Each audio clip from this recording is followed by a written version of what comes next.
Hello, everybody, and welcome to this panel, Whimsy, Wonder, and a Touch of Magic. My name's Roxanne Feldman. I'm a high school librarian at a New York City independent school, and I'll be moderating this session. I have truly loved reading every single one of our panelists' books. They are refreshing in voice and themes, and weird in the best sense of the word. Now, please join me in welcoming our panelists one at a time. First, we have Katherine Arden, author of The Unicorn Hunters, published by Del Rey. Katherine, your book is a compelling and complex alternative history dark fantasy that is often unsettling, featuring Anne of Brittany who tried to valiantly to preserve her king father's legacy, and along the way, she was touched by magic, tamed a unicorn and a sea dragon, experienced a true but impossible love, and must use all her wits to battle against a malevolent supernatural being. Welcome. Second, we have Michelle Maryk, author of The Found Object Society. It's a novel published by Hyperion. Michelle, your book is utterly inventive.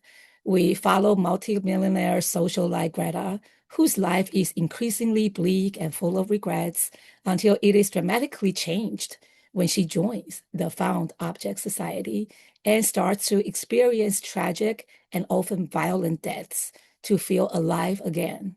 Readers are constantly wondering what comes next and have no idea how the story will end. And then we have Meg Shaffer, author of The Book Witch, published by Ballantine Books. Meg, what a delightful book that is a story within a story within a story. Your genre-mashing meta-fiction gives us a plucky, entertaining, book-loving protagonist, Rainy March, whose magical story is a celebration of old-fashioned mysteries and the power of literature in our lives and brings so much joy to book lovers. Thank you. And finally, we have Tessa Young, author of The Jellyfish Problem, published by Berkley. Tessa, you make marine biologist Josie's jellyfish obsession the reader's obsession, and her urgent effort to save the giant jellyfish Clementine, something we're all eagerly wishing for.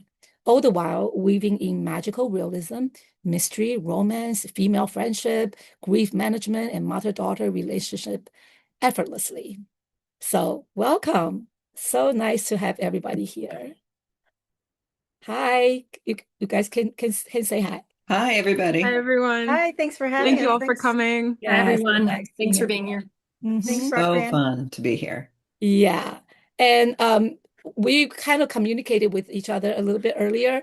So unlike some previous things I moderated, I actually wanted to do an icebreaker because when I was reading all these books, I kept thinking like, what is the inside of everybody's brain, your writer brain, actually look like? Because these are some really interesting, inventive stories, plots, and characters.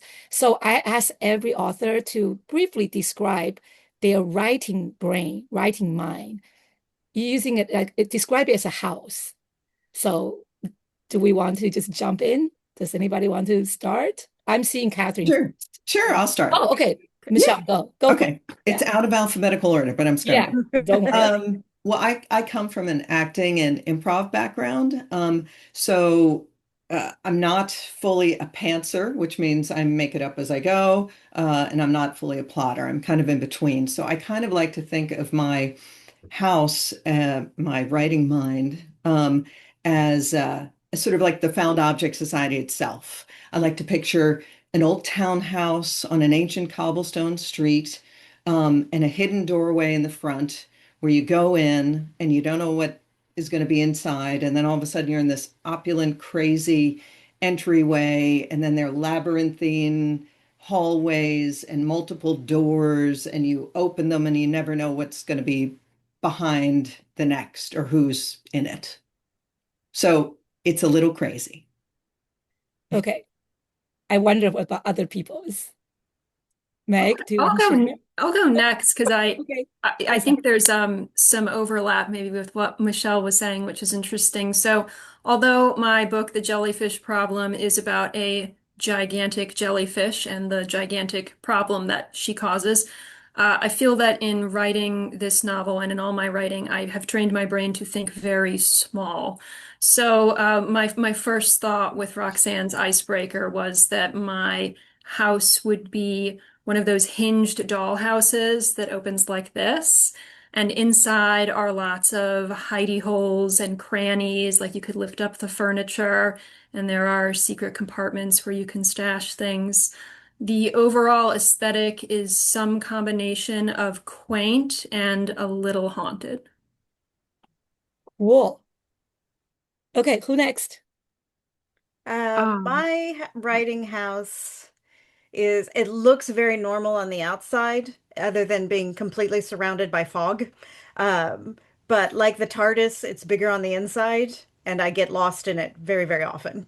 So that every house, every book is a different house, and I think I know what I'm getting when I go inside, and then when I start to explore, I get lost many, many times, and end up in finding corners and rooms that I did not know were there, and a very deep basement that I didn't realize was there.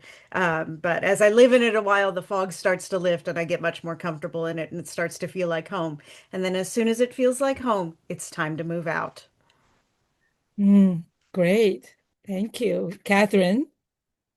I think of mine as a cottage with books and a fire, somewhere cozy, but if you look out any given window, you see something different. So it has landscapes, sometimes a forest, sometimes a city, sometimes an ocean, and I feel like the landscapes are the writing and the cottage is like the space from which the writing can happen.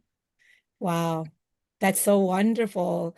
I think like there's a common thread, a little bit of like this multi-layers, multiple viewpoints and a lot of secret compartments.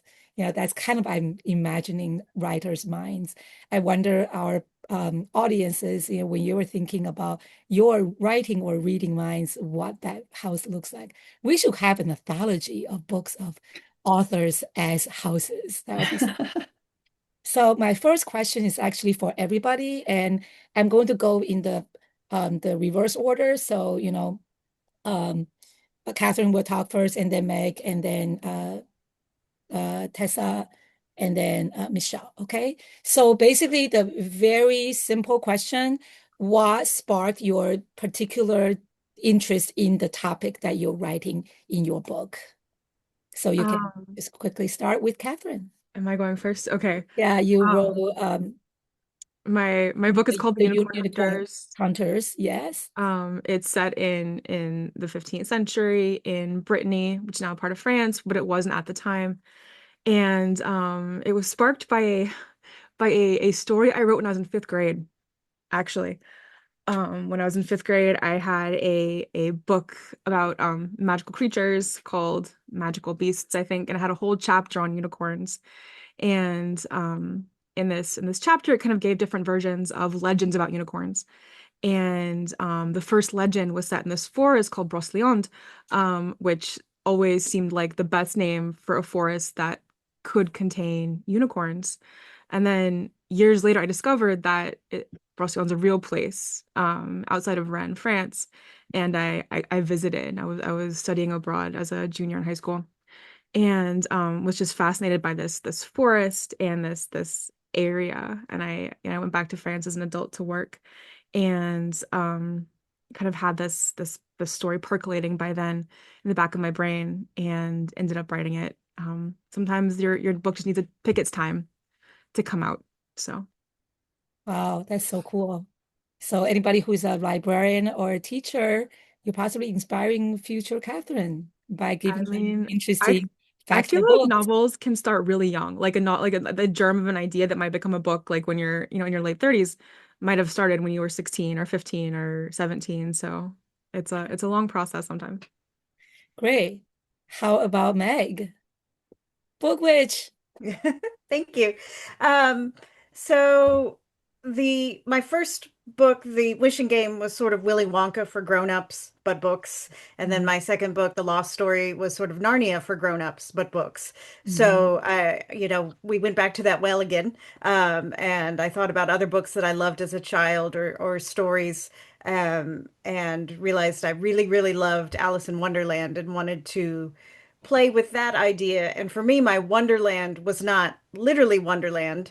It is every book that I've ever loved, I've imagined myself into. And I think every reader does this, especially when you're a kid. You read Nancy Drew and you want to be Nancy Drew's best friend. So you want to solve mysteries with Nancy Drew and you imagine yourself in the world, and that's where fan fiction comes from. Um, so I thought, Alice in Wonderland plus Nancy Drew, what could I do with that? And after a lot of deep dive into my brain, came up with the idea for the Book Witch, a witch who specifically goes into stories and interacts with the characters and defends the books from threats within and without. And plus, with book banning being in the news so much the past couple of years, it felt like the right time to write a book about someone who is there to exist to defend stories from people who would want to hurt them.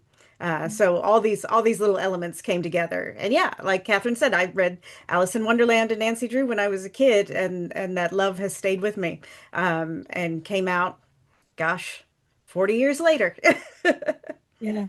I remember reading and I really appreciated the part about like talk about book burning or like book alteration and censoring, but you're not doing it heavy-handedly. It's like it's part of the storyline and it just all makes sense. So I really appreciated that a lot. So thank Yeah, you it so was, much. we Yeah. felt that was really important to touch Mhm. on, but also it's still a fun book. So didn't want to be heavy-handed, like you said. So still light and fun, but good battle cries in there if anybody needs those. Great. How about Tessa? Jellyfish.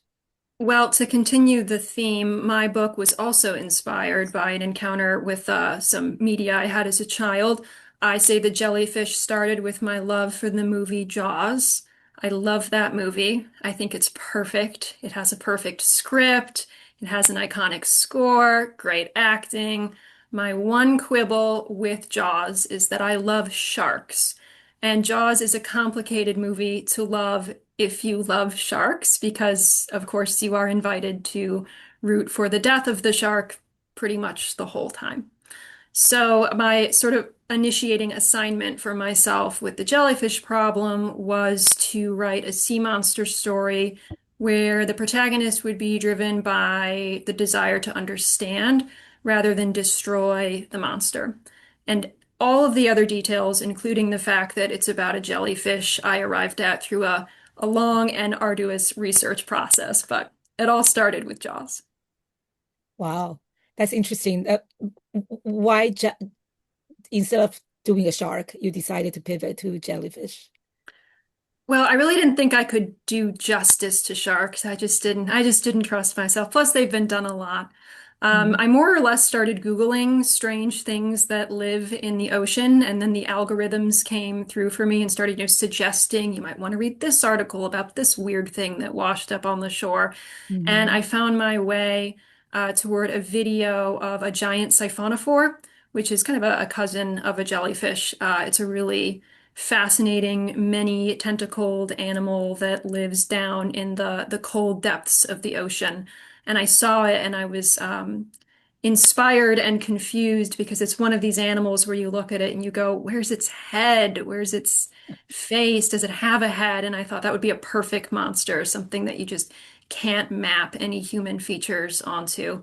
And then I entered a jellyfish shaped rabbit hole for a couple of years. A really deep rabbit hole, definitely. Yeah. Alice in Wonderland references there. Okay, Michelle, how about Yeah. the Found Object Society? Yeah, Found Object Society kind of came at me like, someone snuck up on me and like whacked me in the head one night. I'm kind of a completionist, so I was working on a different novel at the time, and I was like sitting by the wood stove having a glass of wine. I think I had a cat on my lap or two. And I was sort of scrolling through Instagram and I came on this um, Etsy ad for it showed like a 1920s martini glass. Mhm. And it sort of stopped me cold. And I thought, what if, what, I wonder who owned that. I wonder who owned that. And what if the person who owned it died while they were holding it? And if they died while they were holding it, did the energy go into that object? Um, and so just my brain just went, found object like Mhm. that.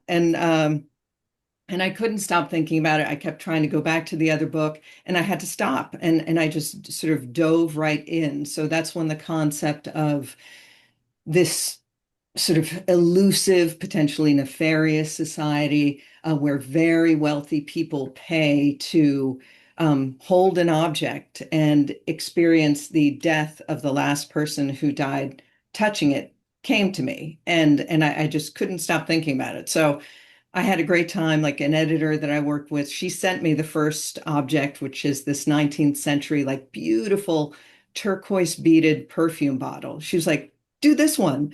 And then I was like, okay. And then I started coming up with other ones and I knew I was like, I want something from the 70s, but not a lava lamp. And my husband actually came up with the Elton John windshield wiper sunglasses.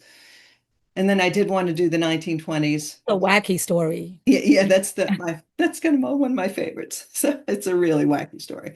Um, and then the beautiful Art Deco cigarette lighter was the next. So yeah, so I've tried to train myself to listen to these moments of, you know, clarity or aha moments and sort of say it's okay to put something else on pause because this spoke to me. So Yeah, thank you so much. And I really definitely thoroughly enjoy reading Greta's story. I'm going to just ask Michelle this specific question because you're yeah, the last one answering the question. yeah, Um, so creating a story, it's not just like inspiration, right? You also have to start shaping the story. You have yeah. a protagonist. So Hmm. I'm specifically interested in Greta because she, for Thank you. me as a reader, is not somebody that I'm completely rooting for. She's not the most Yeah. likable person. I Hmm. don't know whether I want her to succeed or not succeed, right? She's like breaking Good. rules. And one of the things really for today's panel, we have to make sure that we don't reveal because all of your books have huge revelations Yes. and ending of the story, so we're not going to go there. Yeah. But I'm just really curious about how you created Greta and why you decided to make her possibly not the most sympathetic character that Yeah. you want the readers to encounter. Yeah. Well, first of all, it was 100% intentional that she be this person. Not everyone has read the book, obviously. That's why we're here. So Greta's a very troubled socialite who sort of lived with the guilt of surviving the car crash that killed her parents 20 years before, and she feels she's responsible. Um, she inherited far too much money at the age of 17, 18, and she's not the most lovable person. And that was intentional because I moved to New York City, to give a little backstory, in 1991. New York City was a very different place than it is right now. People who could actually afford to live there, who worked for the city, they could actually live there. And then over 30 years of being there, I've seen gentrification and everything being turned into luxury condos and also this odd numbness from people, not everyone, not to generalize, but who have so much money that everything, like they're always trying to one up, this dopamine rush, like, oh, this is whatever, this is whatever. So, I actually heard someone say that when the total eclipse of the sun happened, they were like, meh, it's like, what? So I wanted to write from the point of view of someone who seemed unredeemable, but hopefully to make her redeemable, someone with scars, because everyone has scars, no matter who. And I like to think that everyone can redeem themselves somehow. Um, so also, I gave Greta a bit of a sense of humor about herself and a self-awareness. She does make fun of herself often. Um, and so I'm hoping this journey that she took, people are going to love her or hate her, but it is a journey nonetheless. And she finds a way to maybe change at least one of the paths of her life. Okay, thank you so much. Yeah, And I sure. think I'm actually going to follow that with asking maybe everybody to also talk a little bit about your protagonists. I'm going to go to Catherine to really talk about Anne. I'm curious about, especially like Anne's using the feminine wiles in some ways, like pretending to be somebody who is kind of weak, stereotypically as a young girl, in a very, very effective, conniving way. So can you talk about creating Anne? It's funny. It's really hard I to mean, she's also a contextualize. real person It's really hard to in history. contextualize the protagonist in a book that nobody's read. And in the case of Anne of Brittany, she's a real historical figure who was Mm. the last Duchess of Brittany in kind of the late 15th century. And I had always been fascinated by her historical story. She is one of those people who kind of leaves an impression on the historical record, for her strength of character, for her vivacity, also for these impossible situations she was put in at a very young age. Mm. And when you read her biography, which I encourage you to do, one thing that strikes you is that I wish she could have had another option than the choices she had to make. And she made the best of all of her choices and left a huge mark on the world in consequence. But you look at her, she was made Duchess when she was 11. In his story, she was married to the King of France at 15 against her will. You look at these facts and you think, wow, I wish this young girl had another way. And writers, especially writers of historical fantasy, are people who can think, well, what if there was magic in this case? And I did a few things. I aged her up a little bit in my book. Just because in part a book about an 11 to 15-year-old is a different kind of book than a book about, an 18 to 20-year-old. And I moved around a lot of events to kind of suit the story I wanted to tell.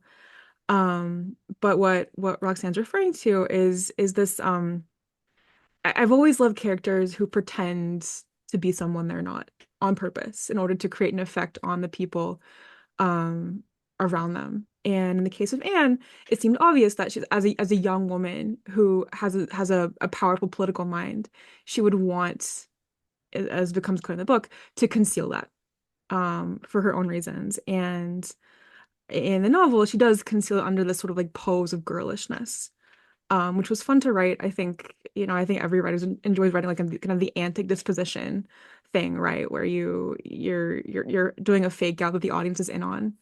And I don't know, it just seemed right for this character in this time period, which is the early Renaissance, and everyone's very conniving. These courts are very labyrinthine. It's this transition from like medieval courts to Renaissance bureaucracies, and everything's in flux, and the world's in flux, and the kind of person who could succeed in this environment is a conniving person, I think, without fail. And Anne is in my novel. Yeah, it's very satisfying to read her passages and all the people around her who are supporting her, play acting her role is also very cool. It I was really fun to write. appreciated the male characters who are willingly following her lead as well. It was Yeah, fun to write. I did yeah, again, it's hard to speak to I know. without We context, can't reveal too much either. but it was enjoyable trying to build out her family and her court and her historical environment in Mhm. my version. Great. Meg, can we come to you? It's really hard to talk about your book because I feel like you have so many fake outs, so many red herrings, so many Yeah, I like, counted 5 twists at the yeah, end. yeah, there are way too many layers, and I don't want to reveal too much. So I the need I only need things to that just say though, it's a very easy read. Yeah. So don't, yeah, with all of that, I did after about 10,000 drafts, made it very, very easy read. But of course, the hardest thing an artist has to do is make it look easy. So yes, about 10,000 drafts to one smooth sailing book, I hope. But yeah, to It's talk very about fun to read. Rainey, Hmm. yeah, Hmm. she and I have a lot in common. And you know, I used to write romance novels, wrote about 35 romance novels, and then I got a new pen name, Meg Shaffer, and started writing books like this. But um, uh, I started actually writing when I was 8 years old. That was when I wrote my first story, and it was a fairy tale retelling.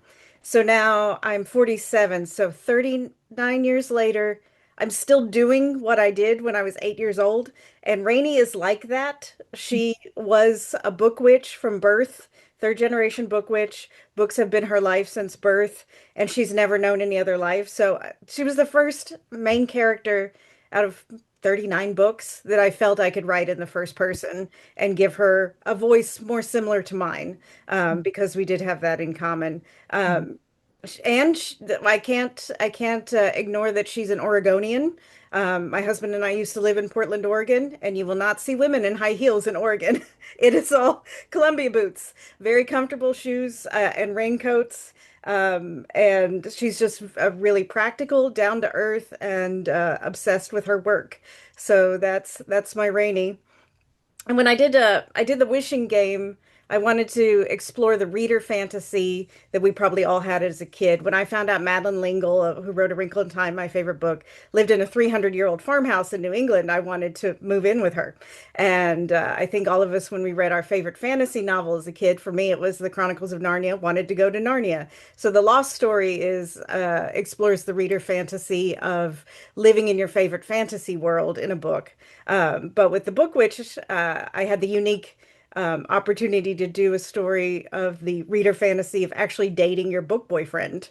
Because as a book witch, Rainey can actually date a fictional character. So it was really fun to invent her foil, the Duke of Chicago. I love reading noir mysteries, so I gave her this boyfriend who is a detective, a duke who left England to move to Chicago in the 1930s and take on Al Capone.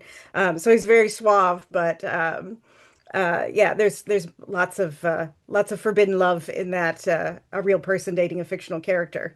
It's super fun. Um, yeah, and Rainey was a real joy to write. It was interesting writing in the first person for the first time. I promise she's much more interesting than I am, but we have a very similar heart. It's so entertaining. And I was just Oh, thinking glad you like, enjoyed it. who am I going to date? I remember having played this game. I love Will from the Golden Compass, Hmm. series. Like I would possibly go follow him to the end of Earth, kind of romance My story. crushes are always detectives. I had to give Rainey a detective because you really feel like, and she says this in the Very book, when you small. date a detective, you feel like they can solve any problem. Because fictional detectives do. They solve every case they ever take on, unless it's literary fiction. But in a real mystery novel, they always save the day, and you just feel like you're in good hands with one. But in this particular mystery, Rainey ends up having to save the day, but with Duke's help. So I'm so glad you enjoyed it. Yeah. And Tessa, so talk to us a little bit about Josie. Sure. I don't know how typical this is of novel writing, but my protagonist, Joe, was much harder to write than the side characters. The side characters were quite consistent from the first draft, but Joe went through many evolutions. I think two things that were key for unlocking her character. One is that she's a very socially awkward person by her own admission. She's bad at making friends and someone who kind of moves through the world inadvertently offending people and misstepping. But she's in her early 30s when the book opens. She's accepted this about herself. So she's awkward, but she's also very confident. She has her strengths. She knows what they are. It was really liberating to write a character like that who can just kind of move through the book, asking what she wants to ask, going where she wants to go, and not really being held back by insecurity. The other thing that's really key to Jo's character is that she loves jellyfish. Again, in a very unself-conscious way that kind of powers her. through the novel, this desire to understand jellyfish, to kind of root for jellyfish, which she considers to be the underdogs. Um, that's a perspective I arrived at through research because jellyfish appear to be both gross and kind of fragile. And in fact, they're ecologically really strong and they're really interesting. So she kind of has this understanding of them that is partially also an understanding of herself. So through each successive draft, I think Jo became more active as I leaned into those two aspects of her character, which is really important in a book about grief. And I don't know if that's something we're going to touch on later, Roxanne, because grief is so paralyzing and it can make you so passive. So really leaning on what's going to cut through that and what's going to get Jo moving through this book became really important for shaping her character. Yeah, we will talk about grief really soon.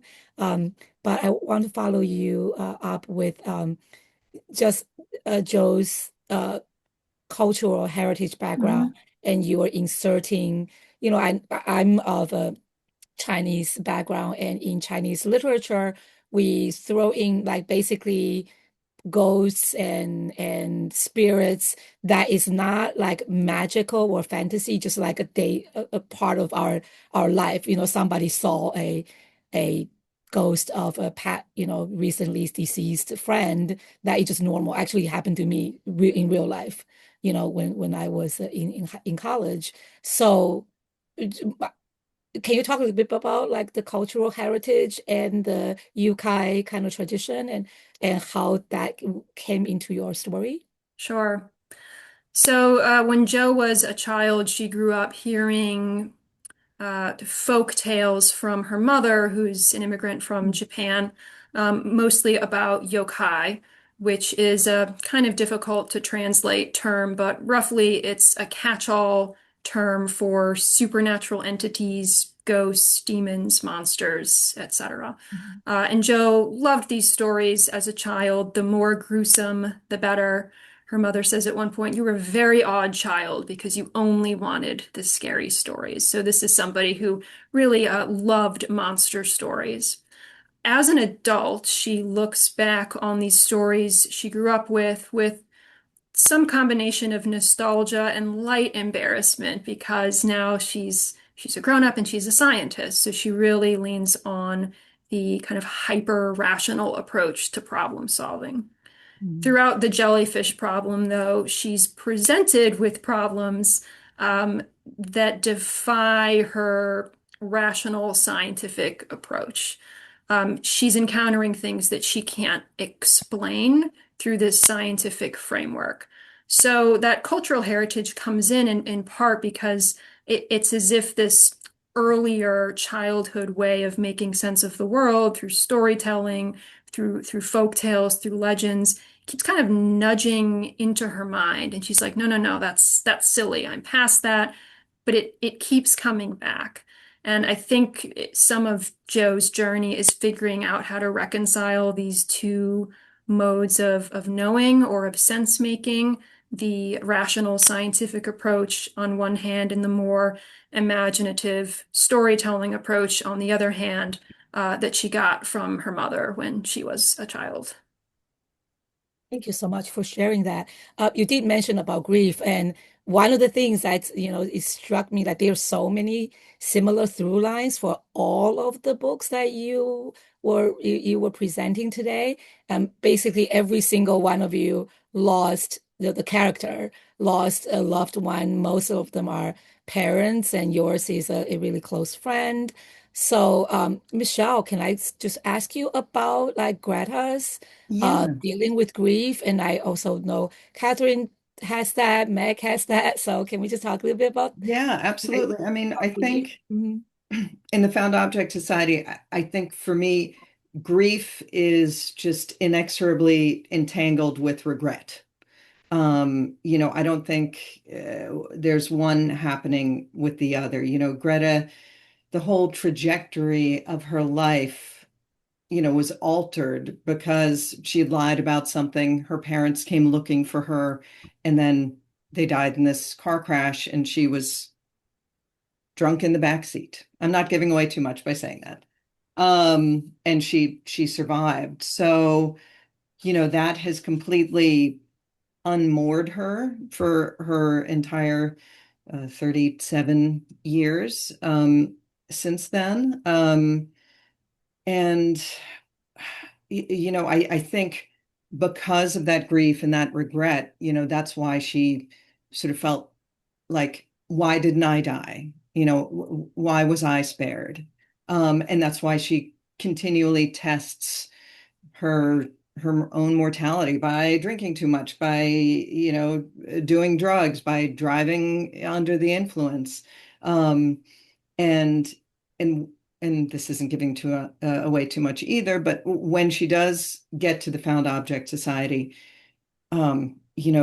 she's experiencing other people's deaths and their grief, and I wanted very much to have a character that she could share this experience with, not just be like the only person experiencing. So that's why I came up with the love interest of Ezra.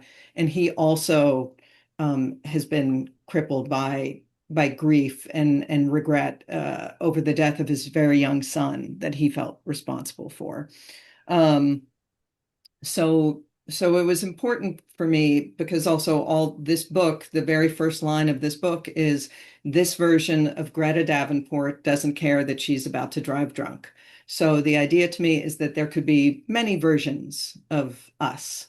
And what if we could change our path and alter our trajectory somehow? And so grief is sort of the fulcrum for all that. Yeah, thank you. Catherine, I know like Anne was dealing with, her loyalty and her grief over her father that she really obviously very was loyal to and admire. Um, was grief a big part? I don't feel like the grief was a big part. It was part of her motivation. What do you think compelled her the most?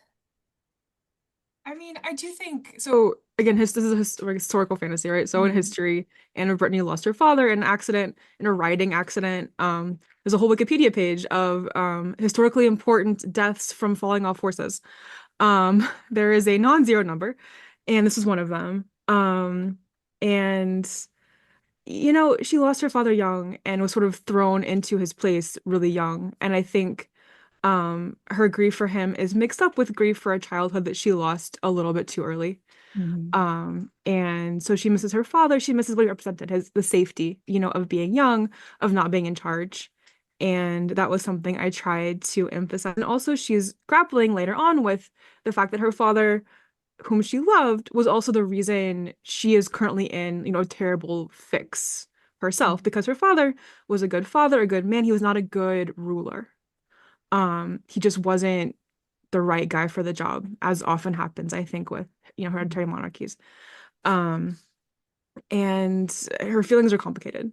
And I think that is also kind of a valid grief where your sorrow for somebody is mixed up with all kinds of other feelings. And also your feelings are pushed away because you have urgent tasks in front of you that can't wait for you to like cope with something. And Mhm. also, I think finally, just the book is set in the 15th century, and people died a lot back then. Like it was easy to die, minor things could kill you, you could die quickly. And I do think people's attitude towards loss was just different because it was a very expected part of life to have just your family die, your friends die. People just died more easily back then and younger. So is that too. Yeah, thank you. And Meg, Rainey didn't have the guidance of her mother all her life. So how Yeah, it how do was we deal with getting her back to your loss? house question. Mhm. Rainey's grief over her mom was the basement I didn't want to go down into. Mhm. I wanted her dead mother to be a plot device the same way that Nancy Drew's dead mother is a plot device. Nancy Drew never grieves her mother in the original books. It's sad her mom is dead. We never even see her shed a tear for her mother. And so that was my plan. And then I realized I needed to go down into that basement and deal with Rainey's grief. And that when I finally stopped being a coward about that part of the book, it really, really opened up, which ended up being kind of a metaphor for how we all deal with grief, which is we often don't want to, but once we do, our lives and our hearts start to open up again. So yeah, I didn't want to write about grief, but the book made me, which anybody who is a writer will know sometimes your book knows better than you do. Mhm. Tessa, you have a response to that about the I book? do. Yeah. Yeah, I can relate to that a lot. So my first book is a collection of short fiction, and as I was going through trying to figure out how to organize the stories, I had an index card for each story where I wrote down like the main characters, the point of view, central conflict, and at that point I realized a lot of these stories are about grief and loss or in some way driven by an absent character. I was Mhm. like, oh, is it too heavy-handed? Is there too much on the grief? And then I was like, I'll just make sure my novel has nothing to do with grief. And then I proceeded to write this book. So yes, your books know better than you do, right? Um, yeah, so I think something that fascinates me about grief is that it's this universal experience. You live long enough, it's inevitable that you'll lose people, you'll lose pets. And yet, when you're going through it, it feels incredibly isolating and specific, and as if you are the only person who's going through it. So that's where Jo finds herself at the beginning of the jellyfish problem. She's lost her best friend. She feels as Michelle's main character does, responsible to some extent for that death. So there's that element of guilt and regret. And she's isolated herself completely. This is somebody who's already isolated kind of during the best of times. So that's just really been amped up. And then the book becomes the story of trying to find her way back to community, trying to find her way back to friendship and to trust with a little bit of help from a giant jellyfish. Yeah. Thank you. We only have about 8 minutes left for our whole panel discussion, and I have so many more questions for you. So I'm going to ask one final quick question, and then maybe everybody can say something more that you want to share with the audience. So, dreams and shadows and like illusions play a lot of part in all of your stories. So, can we do like really quick addressing this? Michelle, can you start? Yeah. I mean, well, first of all, I think we all write under the sort of larger umbrella of speculative fiction, which means that it's kind of real, but there are things that branch off. Mhm. Um, and to me, nothing sort of represents that better than dreams. I mean, it's real life, but inside our minds, we're experiencing these realistic but not imagery. And dream images have always been really important for me, and that they come up a lot. Even if I don't call them a dream, I will be like, I have very vivid dreams. So some they'll pop up frequently. But specifically for the Found Object Society, as the protagonist Greta begins to experience more and more of these voyages, these deaths, and I'm trying not to say any too much, is interested in maybe gaming the system, let's say that. Um, she decides that even though these aren't, dreams, they're more like, you're experiencing this voyage, through that person's eyes, sort of like being John Malkovich. So she decides to attempt lucid dreaming during that, in which she becomes aware during a voyage and sees if she can alter the outcome. And I'll Mhm. leave it at that. Great. Anybody else want to jump in?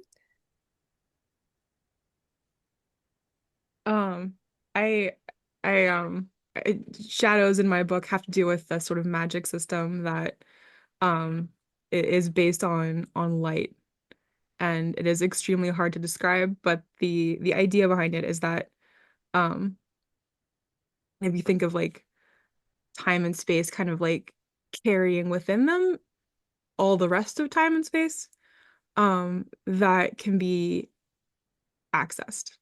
Mhm. Um, and the way to do it is you look for variations, with shadows of things that aren't there anymore, like the actual physical shadows of them.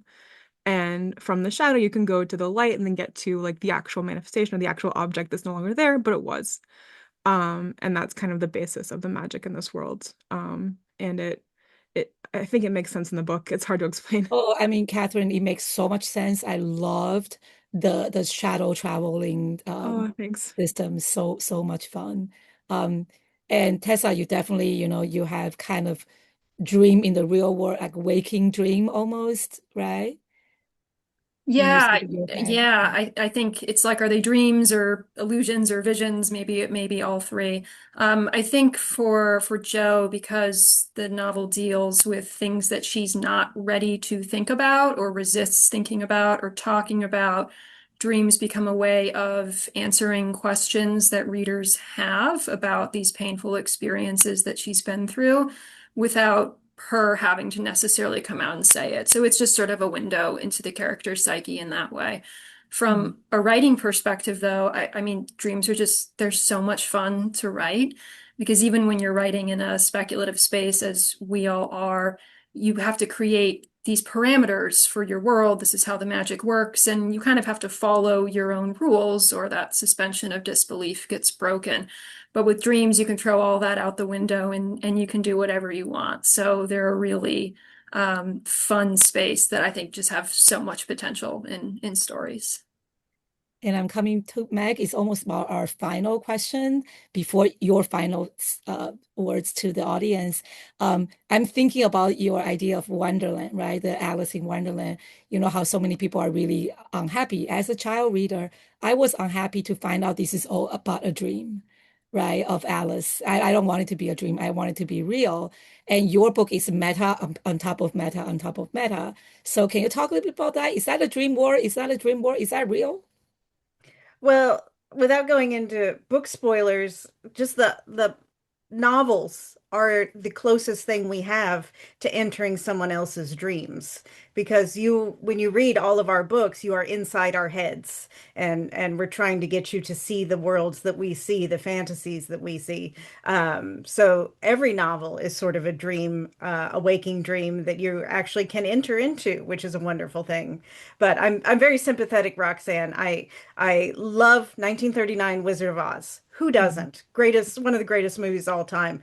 But they did Dorothy dirty by making Oz just a dream. Because in the books, Oz is real and she goes back again and again. Mm. So that was one of my heartbreaks with the Oz movie and Wonderland being a dream. But I think in an infinite universe, as I talk about in the Lost story, anything is possible. So it's entirely possible. Every book we write is out there somewhere in the universe and is a true story. So we might all be nonfiction writers. But I do know for a fact we are all dreamers, and I hope you all will enter into our dreams and find them as magical as we did. Okay, so can everybody do a 20-second if you have something that you really want the audience today to take away that we didn't get to talk about? Can we start with Tessa? Just like what do you want people to take away? Um, the Sorry. jellyfish problem is it's a story about finding light in a really dark place, both literally and metaphorically. So I hope that it'll bring some light to you. And just thank you so much, everyone, for your time and attention. And Meg?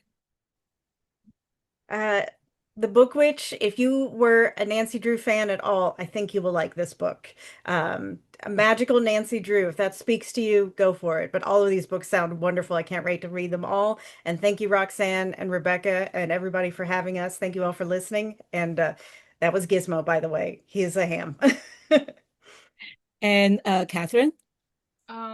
Yeah, The Unicorn Hunters is my attempt to write just like the most classic possible fantasy novel. One that would have made my 10-year-old self happy, but also appeal to my own and my readers' tastes for fantasy today. And I had a great time writing it, and I hope you'll pick it up. Thank you all for coming. Yeah, Michelle. Well, first, thank you all so much. This has been a joy. But the Found Object Society, I hope that people will enjoy it. It deals with heavier subjects, but it's very escapist at the same time. You get to visit 19th century France, 1970s California, 1920s Chicago, and those moments were like a delight for me to sort of write out of like the heavier big story. And I hope everyone else experiences that as well. And thank you, everybody. Yeah, and it's my heartfelt thank you to our speakers for a really engaging discussion and to everybody in the librarians and educators in the audience for being part of today's session. Next, we have two concurrent panels. But before I introduce to the two concurrent panel, I really want to promote these four books. Put these titles on your to buy card and the to do pile. You wouldn't regret. Okay, the two concurrent panels that's coming up are Falling Hard for Romanticy and Writing About Writing. So if you want to attend those sessions, that's coming up next. But I really, really just enjoy everybody. So thank you so much for being here. And thank you so much for sharing with us all the things that went into making such fantastic books. Okay. I'll see Thank you. Hope to you. see Thank you. Thanks, everybody. Happy you. holidays. Happy Yeah, holidays. everybody type something Yeah. in chat. Okay. Just tell people, tell them how much that you're looking forward to reading their books. Everybody type.